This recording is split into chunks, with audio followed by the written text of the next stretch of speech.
Hi, everyone. Welcome to Go Local Live at the Rhode Island State House. I'm Go Local News editor Kate Nagel. It is International Women's Day. We've got the ribbons on here. I'm joined by Anise Germain with Hope and Change for Haiti. Thank you for coming over here.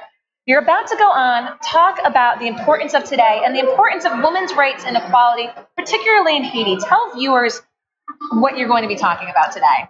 Thank you, Kate. And it's a pleasure for me to be here today to celebrate International Women's Day as I used to do in Haiti. It's our first in Rhode Island. I am so happy. And today it's to have a conversation with women about issues that impact women. So it's not only a celebration to give some trophy, but it's a celebration to talk about what impacts us, what our concern. And then I am so happy to have this on today. And I will see you later on. We're gonna talk more about it. I will send you my speech, and then you can have more information about it. Thank you so much. I grabbed Anise before she went down. We're up here outside the House floor. They're going to be down in the rotunda. We will publish your speech, Anise, about International Women's Day, Hope and Change for Haiti. Anise Germain, thank you for coming on. Thank you, guys. Thank you. Thank you so much. We'll be back with our next guest here in the Rhode Island State House. Don't go anywhere.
Hi, everyone. Welcome back to Go Local Live at the Rhode Island State House. I'm live with Senator Lou DePalma about legislation that you are putting in to strengthen the Hospital Conversion Act. First, just want to thank you for coming on. Glad to be here. Thanks for asking. Tell viewers just about the nuts and bolts of this legislation. Obviously, so much going on in the healthcare world right now. Categorically. So there's a lot that you're looking to do to strengthen this, especially in the realm of Care New England, looking at potentially partnering up with partners. Right. So many things are happening in the hospital industry in Rhode Island. You have Care New England with partners, you have Lifespan with partners, you have Brown University, you have Charter Care with Pawtucket Memorial, it runs, and you have Yale University with South County in Kent. So it runs the gambit. I think we're at a critical juncture right now with regards to our hospital system in the state of Rhode Island. First and foremost, I'm concerned about the patient quality. Not that there's not quality patient care in Rhode Island, but I'm concerned about continuing that. Yes. First and foremost, about the patients. Secondarily, though, it's about the fiscal viability of the hospital system in Rhode Island. It's a $7 billion industry in Rhode Island, about 20,000 workers in the state of Rhode Island in the hospital industry. It's important we get this right. My concern with regards to putting in the legislation, both in statute and a commission, the joint commission, Brett Marshall has it on the House side, is to allow us to look at this in a comprehensive, holistic manner to ensure we're covering all the facets. I mean, there's probably no more opportune time to do this right now. Absolutely. And the impetus for obviously what was happening in the backdrop, but then when Lifespan said we want to join the conversation, I said, time out. We need to do something. So do you think this really enables, especially the public, as it's vetted up here at the State House with this legislation, just to know the financial impact, the job impact? Do you think this will really go through with that fine-tooth comb to give people the information and stakeholders the information that they need before any big move is made? Yes, and I'll say categorically yes. I think it's going to have some challenges because some folks are going to be concerned with regards to it's going to potentially slow down what needs to happen or what they want to happen or don't want to have happen. But I look at it from the perspective of we got to look about it's about getting this right, and the time to do it is now. So do you say it as well? I mean, as we're looking at the pension collapse of St. Joseph's Pension Fund, that was a previous piece of a hospital conversion act. Do you think that's a little bit of an impetus to say this next time we go through this process, we really need to get it right? So I think that I'm always very direct. As an engineer looking at the facts and data, I really haven't thought about that piece from that perspective. It probably will be a factor, but it's really going back and centered on the patient care, quality care in Rhode Island, and being concerned about potentially the high-end services migrating to the state next door to us, which isn't very far away, which will severely impact the healthcare industry in the state of Rhode Island.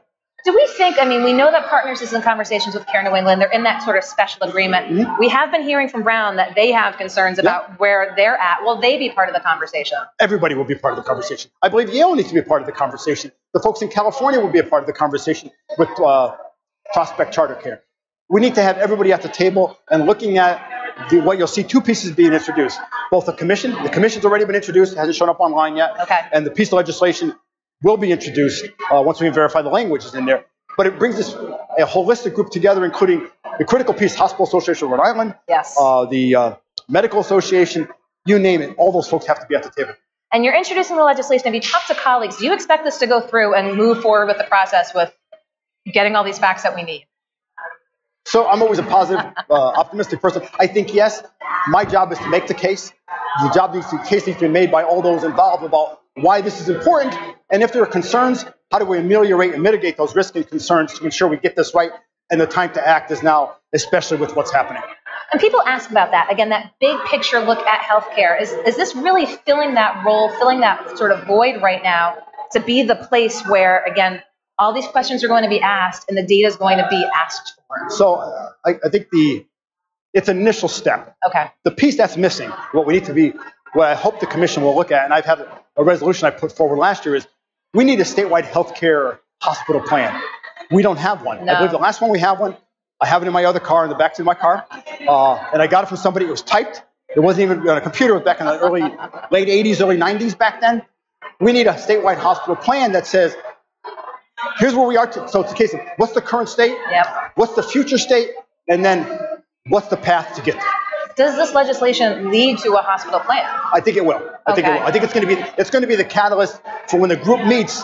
Yes, when the group meets to say it's a joint resolution, a joint commission. They're going to come to the respect for a realization that we need a statewide hospital plan. It's critical moving forward. Well, I appreciate getting you today when the announcement was made that this legislation was being put forth, but it's one of many things on your agenda. I've got you here right now. So talk with viewers a little bit about what's on your plate and what should we look for from you moving forward. So I say at a macro level, my biggest concern is the budget. My biggest concern is the balancing the budget on the backs of the most vulnerable in the state. We had a hearing on Tuesday night with regards to Medicaid, Article 13, Article 14, and we're looking to cut $160 million. $160 million out of the budget, about $80 million general revenues, all from Medicaid. And we look at who's Medicaid. They are the most vulnerable in the state. I don't want to say the poorest in the state, but they are some of the poorest in the state. And I brought it up and I said, I can't support something that looks at, we need to be efficient and effective with Medicaid. So the budget is a critical piece to us. We have to invest in Medicaid and healthcare like we do other areas, not to the detriment. Investing in other areas to the detriment of this. So with these proposed Medicaid cuts, what's the alternative? How can we find, again, we're facing the $60 million budget shortfall this year, looking at close to $200 million for FY19. If these Medicaid cuts are part of the budget, where else can we find that money then if this critical component needs to be there? So I think I have a piece. We're all familiar, and I'm getting some flack for it, but the Jobs Development Act. The Jobs Development Act over years has paid out upwards of $20 million. Last year, Jobs Development Act paid out about $7 to $8 million to the two companies. Two companies this year that are with a federal tax plan are getting over a $1 billion windfall over the next 10 years. These same two companies are providing jobs. We don't want to detract from that, but the same two companies, there's more than just two, but two predominantly get the vast majority of the money, also have a fair number of folks on rideshare and ride care. And I have with me the analysis that shows over the last 6 or 7 years how much they've accumulated. And we're glad that they're here, how much they've received from the perspective of rideshare and ride care. So that's a piece that's about $8 million. Okay. That's general revenues. Yep. The general revenue side of the Medicaid is about $80 million. I think I have 10%. 10%, it's a start. Absolutely. So you said it's a little controversial, but you know, there have to be ideas and alternatives. Absolutely. And you've got that 10%. I can't ask you for the other 90, but do you have? I mean, what are the conversations like? We're looking at others, and we have to look at. We can't just look at the budget in the context of just the Medicaid taking the 160. Let's talk just general revenues because that's the issue for the state in our structural deficit. And when we do address that in that area, that will affect positively a structural deficit in the future. But we have to look at some other areas where we might be able to get some savings, might be able to do things a little differently, maybe put some things off a little bit. Okay. But we have to look at that in totality. Do I have all the answers? Absolutely not. But I say we have 113 like-minded folks here at the State House looking at trying to move this football down the field and get it over the goal line so we're not taking it all out and realize, and I applaud the governor for not cutting rate eligibility or rates, but we got to look at this in a more holistic fashion because we've not, in the case of BHDDH, the Behavioral Healthcare Development Disabilities in Hospitals, or the Department of Children, Youth, and Families, and I've recently written an op-ed on this, people have said, well, they've overspent. No, we've underfunded them, and I'll say it again publicly. We have underfunded those two agencies while they're looking to transform and transition their work. From a business perspective, whenever you're looking to transform and transition, you invest more. Over time, it will be less, but you have to invest to transition. And we've seen the ramifications of trying to cut the costs for DCYF. We do know that they were trying to reduce staffing, again, to meet those costs. So especially important to fund that to the level it needs to be funded at. Correct. And I give the governor and I give Director Picola, and we talk on a very regular basis, Director and I. She's staffed up the cases workers. She's doing all the right things. She's getting out. I was with her out in the community on Monday in Newport. All the right things are happening, but it takes time. It just takes time, and it takes an investment to get there. It's not going to happen overnight. And if we continue to say they're overspending, bad behaviors will come from that. Well, I appreciate your taking the time to come here in the State House to let us know again about this Hospital Conversion Act strengthening legislation, addressing the importance of Medicaid and your thoughts on how to fix that moving forward. And I'm sure we'll have you on here at some point in the future. So, Senator LaPalma, I appreciate your time. Thank you. I'll let you go, and we'll welcome our next guest. Don't go anywhere. Have a good day. Thanks. 15? Yep. Thank you.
Hi, everyone. Welcome back to Go Local Live at the Rhode Island State House. I'm Go Local News editor Kate Nagel. Thank you for joining us for the latest at politics up here. Got Representative Anthony Giarrusso. Thank you for joining us today.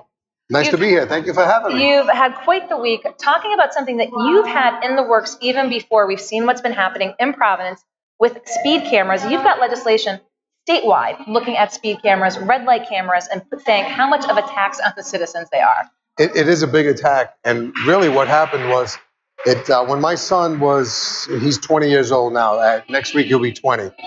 He was in mite hockey. And the first time I saw it is when he had a practice or a game at PC. And I saw a red light camera. And I said, oh, my God, I haven't seen one of these since the last time I was in Asia or Europe. I said, but this is so un-American. And so that was bad enough. So I didn't like that so much. But then in 2016, we legislated. It was on the last night of session, which, by the way, that's not the night that we save puppies and kittens. That's when usually the bad stuff comes out. And what happened that night is we argued, relentless argument against that bill because it's a terrible bill. And everything we argued for or against is exactly what's happening right now, that it's a money grab before it's about school safety. Well, you've had this legislation, again, as you mentioned, in the works dating back to 16, even going back further. And it's sort of the confluence of events that we've seen Providence roll out their speed camera program. First 5 cameras on parts of Providence, now more cameras as well. What's the reaction been specifically to you this week when you put this out again? I mean, it is the hot button topic du jour. It was a perfect storm. It's like I couldn't have introduced it at a better time because I didn't realize that it just was completely by accident, but it turned out to be a good thing. Because it is a real issue, and it's a big problem because where does it go from here? Is it going to be like everywhere on the interstates, every state road, every interstate is going to have a speed camera? Not that I advocate for speeding, but it is over the top. And what do you say when there's Mayor Jorge Alorza says we need it for revenue, and we've seen so much opposition to it? I mean, it's really kind of a regressive tax on residents who are already heavily taxed to begin with. So when you say we need to get rid of them, but then you have mayors crying, well, how are we supposed to make money? Do you say that's your issue to deal with? Yeah, wouldn't it be nice that if you can't pay your bills, you just say, hey, I'm just going to print some more money? I mean, we don't have those luxuries. And I think it should be about fiscal responsibility. If you spend wisely, you don't have to think of ways that you can hurt your people. And that's exactly what that does, Kate. It hurts our people. These are our citizens, our residents. And a lot of them, they work paycheck to paycheck, and now all of a sudden they're paying a $95 fine, that it's easier to pay it than it is to try to fight it because it's a big process. Not to mention adding insult to injury, if you're going to pay by credit card, you have to pay an extra fee for convenience fee. So, and then in addition to whatever credit card debt that somebody might have, it's just a really terrible way to get money off the backs of your hardworking people. Have you heard from anyone who's opposed to your legislation? Let's put it this way. The next person that tells me they're opposed to it will be the first one. So no, I have not. But what have your conversations with colleagues been? Do you think that this has any potential here to move forward? I think it does. I mean, I would hope and pray that when this thing gets posted for committee, that there's a line outside the building, just like there was a line outside the courthouse, because it is that important. This is the beginning of a major problem if we don't nip it in the bud right now. Okay, again, the hot topic of the week, again, speed cameras. This is legislation Representative Giarrusso has been working on even before we've seen what happened here in Providence. There is a video on GoLocal that you can check out right now. It is a person who is defacing a speed camera in Providence. That was sent to us. We have that up right now. In addition to speed cameras, while we have you here and you're talking right to the viewers, what else is on your plate that you would like constituents and Rhode Islanders to know about? Well, there's always the things that my caucus members and I are always trying to make this a more business-friendly state. We're lowering regulations, cutting taxes on the retirees, helping out businesses, and trying to create jobs for children to get educated here, go to school here, go to college here, and stay here with their families. That's been the goal every year, and this year is no exception. Well, I hope that we were able to have you back on live here at the State House. Again, the legislation put forth, and this is just a repeal. You say, get them out. This is the bottom line of the legislation. just get it out. I mean, what we did in 2016 is we added on to a bad thing that was already there, enabling the red light cameras. And then in 16, they added speed cameras to the red light cameras. Bad idea. Get rid of all of it. Okay, we'll have more on this on Go Local Prov. Again, I want to thank Representative Giarrusso for coming on today. You're welcome. It was my pleasure. We'll be right back here at the State House on Go Local Live. Don't go anywhere.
Hi, everyone. Welcome back to Go Local Live at the Rhode Island State House. I'm Go Local News editor Kate Nagel. I'm joined now by House Minority Whip Blake Filippi. Thank you for coming in today. Happy to be here, Kate. Thank you. Just had one of your colleagues from the Minority Caucus talking about his legislation. This is Representative Giarrusso, to get rid of red light cameras, speed cameras, and you've got video about this debate even going back years. Yeah. On our, I think you type in my name on YouTube, a video will come up which has about 15 minutes of the House debate on the speed enforcement camera system from 2 years ago.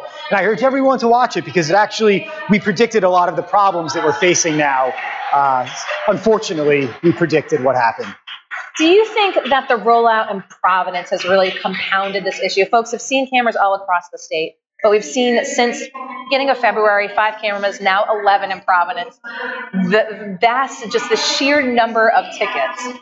Do you think that's kind of part and parcel of what's putting this squarely in the spotlight now, by seeing how much Providence is making off of these speed cameras now? Yeah, I think it's staggering. And I think when you see the numbers and you really think about it, it isn't about safety. If it was really about speed, they put in speed bumps. I mean, it's a revenue source, and I think we just need to be honest with ourselves and admit that's what it is. If they want people to slow down, there's other ways that don't suck money out of people's pockets. I think it's problematic. We should never have passed it. I support Rep. Giarrusso's bills to eliminate speed cameras, and I also have a couple here, too, to fix it. One would require all monies to be put into a restricted receipt account for school safety, and then the next one would require big flashing yellow lights anytime one of these speed enforcement camera systems is used. I mean, you talk about the yellow lights before we go into the restricted funds. I mean, one of the big arguments is folks who are going to pay these tickets at municipal court in Providence are saying, we know where they are, but didn't see them. Is the state and municipalities not doing an adequate job of making if they want it, the safety issue, really aware to drivers? Well, if the drivers are saying they're not seeing the signs, I believe them. I drove by the one on Blackstone Boulevard yesterday, and I thought it did have a large sign. But I think before we do automated policing, there should be much more than just a sign. I think it should be a flashing yellow light warning people that they're coming to an area that is patrolled by automated policing. Because I think automated policing is a problem. It's a problem for a free society to have, and I think we need to be very careful when we roll out these systems. And we've had debates, and there have been debates up here about tolls and just the capturing of information. Is there a concern about all the information that's being captured on these cameras as well? Yeah, I think it is. I know the ACLU took a position that there needs to be high protections for people's data. I know when we had the toll debate, that was one of the big issues we raised, is not being able to use this data for general law enforcement purposes, or even to use the data to give out speeding tickets or other traffic violations. And that was actually an amendment we put forward on the toll debate, was to limit the ability of the tolls to give tickets, and that amendment was unfortunately defeated. So I think in this day and age, everyone should be concerned about data privacy. So what do you think about the prospects for these pieces of legislation from Representative Giarrusso, the ones you talked about here? We've seen a lot of furor in the public about the same arguments you're putting forth about why these need to be pulled back. You know, if there's hearings, do you expect the overwhelming majority of folks would be in support of this legislation you put forward? I think they would. I think people are just turned off by the speed enforcement cameras. And I mean, I don't want to say I told you so, but go watch the video from 2 years ago. Everything we said has come to pass. And I think now that there's a lot of public pressure against these, I think you will see some changes. I just hope they're dramatic changes, frankly, eliminating them. And if not eliminating them, curtailing their use or limiting what the funds can be used for, because there is a moral hazard when you have these systems and the money goes into the general fund to be spent by politicians as they please. And that's kind of the scenario we have now. And that's the other piece of legislation that you have as well, literally in your hands. Yeah, in my hands. So it basically says that any monies other than the expense of running the system will be put into a restricted receipt account for the purported purpose of the cameras, which is school safety. And school safety is an issue irrespective of the cameras. And so we hope to maybe fix both problems with this piece of legislation: school safety and the moral hazard of using these cameras as a general revenue source. I want to tack, we were here last week at the State House. There was an event for an Inspector General piece of legislation put forth here. What's your thoughts on the Inspector General proposal? Speaker of the House, Nicholas Mattiello, said, look, I understand the office is supposed to recoup some savings if they identify graft or fraud, but he's got concerns about the cost to launch the office. What's your thoughts on the Inspector General? Well, I think you'll see every year where an Inspector General has been instituted, there has been tens and hundreds of millions of dollars in savings. I think that Inspector General is the right move. I don't remember the number of states that have them. It's a large number. It's a proposal that's been put forth by the Minority Caucus probably for about 6 years. I think we have to do it. And if it doesn't work, if Speaker Mattiello's predictions come to pass, we can just repeal the law. If the Inspector General is wasting us money and not saving us money, we have the power in this building to eliminate the office. I think we need to try. Okay, finally, while we have you here, any additional pieces of legislation or policy you want to discuss while I'm live? Well, I think one of the more important bills we have, and it's something I've put in the past 3 years, is to institute a system of instant runoff voting where no candidate gets a majority of the votes. I think you saw in 2012, our governor was elected with 36%. In 2016, with 2010. 10 and 14. 10 and 14. Sorry, 10 and 14. Time flies. Thank you, presidential. Yeah. 10 was 36%, and in 14 it was 40%. And I just think that's problematic for our republic. People need to obtain a clear majority. If they don't get a clear majority, I think they lack the public mandate to effectively govern. So that's something I think that people need to continuously pay attention to, especially now where we have such a crowded gubernatorial field. I think there's a substantial chance that our next governor won't win 50%, and that's just a big problem. Again, it is getting more crowded. You can go on GoLocal today to see about our breakdown for Matt Brown potentially entering the race as an independent. But Whip Blake Filippi, I appreciate your taking the time to come on live today. We're going to be right back with the House Minority Leader. Don't go anywhere. Always a pleasure. Thanks, Kate.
Hi, everyone. Welcome back to Go Local Live at the Rhode Island State House. I'm Go Local News editor Kate Nagel, joined by House Minority Leader Patricia Morgan. Thank you for coming in. Hi, Kate. I've had you in studio before. I'm glad to be here for the State House to catch you. Yeah, this is different for you. Welcome. It's a different format. Lots going on. It's International Women's Day. I've got my pin. They're doing events down as we speak. But so much going on, and I want to talk a little bit about what both Representative Anthony Giarrusso and Minority Whip Blake Filippi were talking about. Let's start with red light cameras, speed cameras, and this legislation being put forth, especially by the Minority Caucus, which has been exacerbated, I would say, by the rollout of the speed cameras in Providence. This legislation's been around for a while, though. Yes, actually, as you probably know, I put out a press release today. The idea was introduced to the state of Rhode Island by Mayor Alan Fung back in 2005. He found out about the technology and thought it would be a good way to extract more money out of the pockets of his constituents. So I was talking with Anthony Giarrusso about this, and there's been an overwhelming response to his proposal this week, again, seeing what's been happening. Yeah. But you have mayors, you have Mayor Fung, Mayor Alorza saying, well, we need some sort of revenue stream. I mean, what's your response when you say this is a regressive tax on citizens? Is it really that they need to figure out their ledger sheet, not on the backs of taxpayers? Absolutely. They need to find ways to control their spending, not go out and take more money out of the pockets of hardworking Rhode Islanders. Rhode Islanders need those dollars for their living needs, for their bills. Every politician, every elected official needs to live within their means. And obviously, this is such a huge money grab, and it is so unfair. When it came in, so it was passed, the enabling legislation was passed at the State House a year ago, over a year ago. The entire Republican caucus was united against it. We fought it. We tried to say, where is the data that shows this really improves safety? Or that there's even a safety issue. They had none. They expanded the area around a school to a quarter mile diameter. Judge Caprio, so that's practically all of Providence. It's practically all of Providence. Yeah, exactly. You're laughing. If they want to, they can get a ticket out of every person that lives in Providence and travels through Providence. They are going to make Providence a pariah if it isn't already. And what do you have to say to those folks? I've seen this sort of argument in social media by some who might not be in Providence or might not have been affected by a speed camera who say, well, just go the speed limit and you won't have an issue. Is that a valid argument? Not really. Not really. And I think everybody knows that. People, I think, understand that there's a school there and they must go slower. There is no doubt about it. But a quarter of a mile, think about that. It used to be 300 feet. This is, I haven't done the math, but it's a lot bigger. So do you see any potential for this legislation, both Rep. Giarrusso's and Minority Whip's, two pieces, again, about where that revenue goes? You know, he's saying it really should go to a restricted fund for school safety and not the general fund. Well, first of all, I agree with Anthony Giarrusso first, Rep. Giarrusso first. It shouldn't be collected, period. Get rid of the traffic cameras, the speed cameras. They are unfair. They just shouldn't. We shouldn't be taking the money out of people's wallets. But if our chief of our elected officials, our mayors out there insist upon collecting the money, it should go to school safety. And this is the perfect time when we know that our schools absolutely need to upgrade all their security measures. Perfect time to use that money there. Let's tack to another issue that was a big issue here at the State House this week. And this was a number of pieces of legislation that had hearings on both sides pertaining to guns. I just saw the Second Amendment Coalition's Frank Sakosha just walk by. The Second Amendment Coalition turned people out that day. Did that surprise you, or did you anticipate that? I think the biggest rallies we've ever had are about 500 people. So this was 5 times that. I didn't expect it to be that large. I think there's so many knee-jerk reactions around the shooting in Florida. I think we really need to take a measured approach and try to figure out what is the best way to protect our children. And I don't see that happening right now. I just see, it immediately went to gun control instead of school safety, school security. To me, that's the wrong way to go about it. It's a really complex issue. clearly, I mean, most of the gun deaths, I think, are suicides. We'd like to stop those. But we need to figure it out. That's mental health issues. You know, this is something, when I first came here, I noticed that Rhode Island was not reporting any names to the National Instant Criminal Database. We weren't. That was in 2010, 2011. And I wrote to the Attorney General to ask him why wasn't he reporting any names. We did a study commission, a method, a process was put in place for him to do that. And so I asked him, how many names have you reported to the National Instant Criminal Database? And he told me nothing. And so all I want is the number. Yes. All I want is the number. I don't want the people's names or what their crimes were or what their conditions are. Just how many people have you reported? And I was told it was classified and that he wouldn't give it to me. I'm looking for a number. A number can't be classified. So you'll continue to be looking for this piece of information?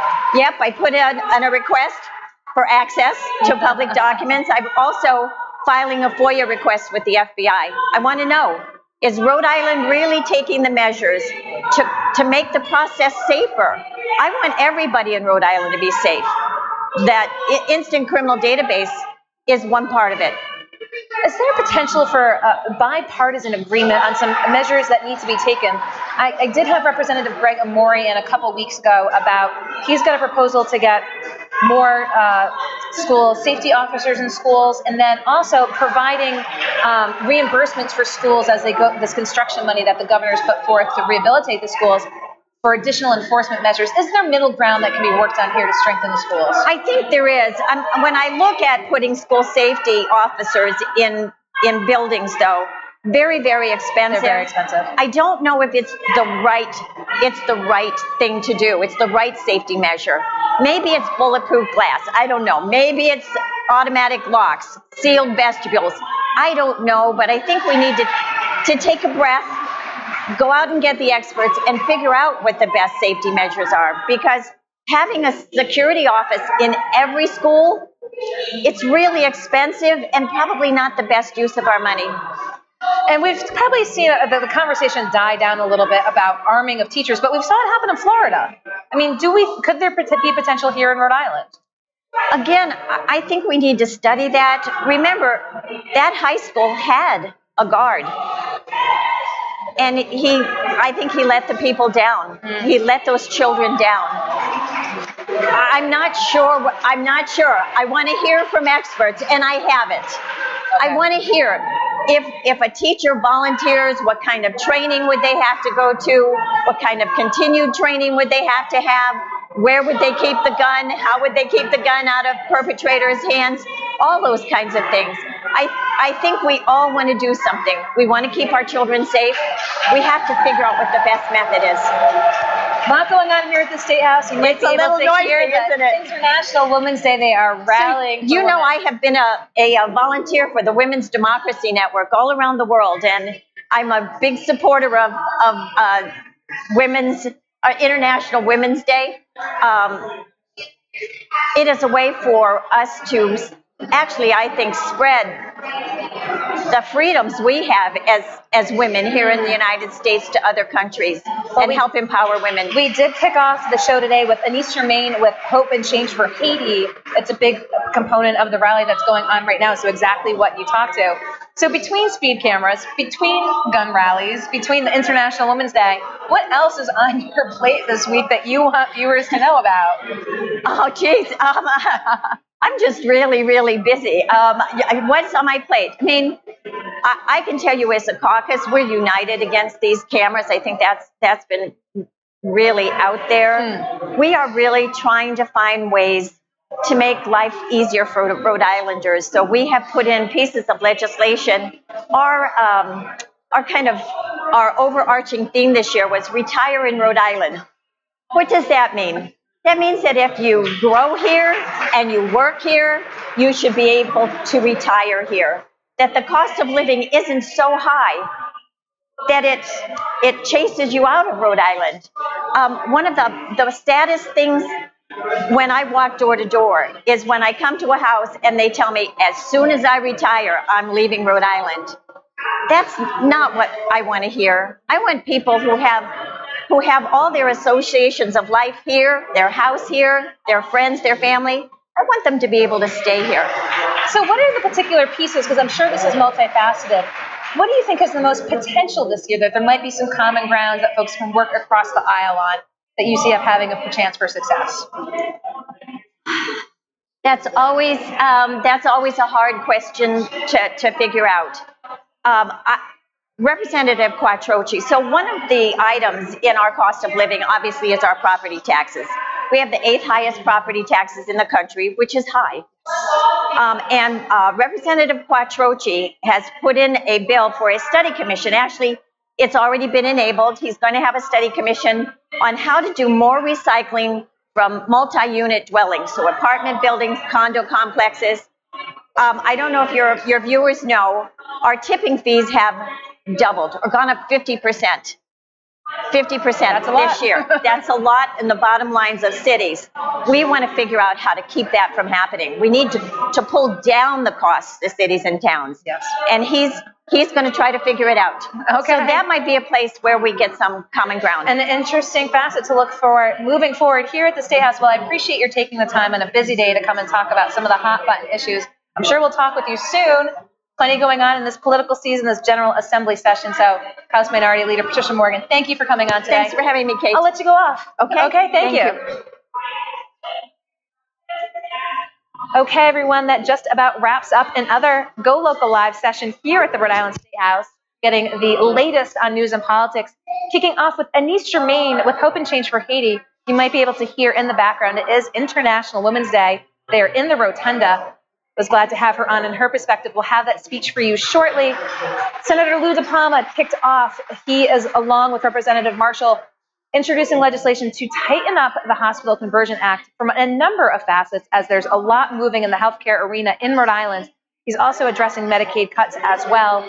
And Representative Anthony Giarrusso, House Minority Whip Blake Filippi, and finally House Minority Leader Patricia Morgan here on GoLocal Live at the Rhode Island State House. We're going to go back to the Navigant Credit Union Broadcast Center downtown on Way-Bossett for 4 o'clock with Molly O'Brien. Former State Representative Ray Rickman will kick off with his big view. Molly O'Brien will have a full lineup at the 4 o'clock hour. I'm GoLocal News Editor Kate Nagel.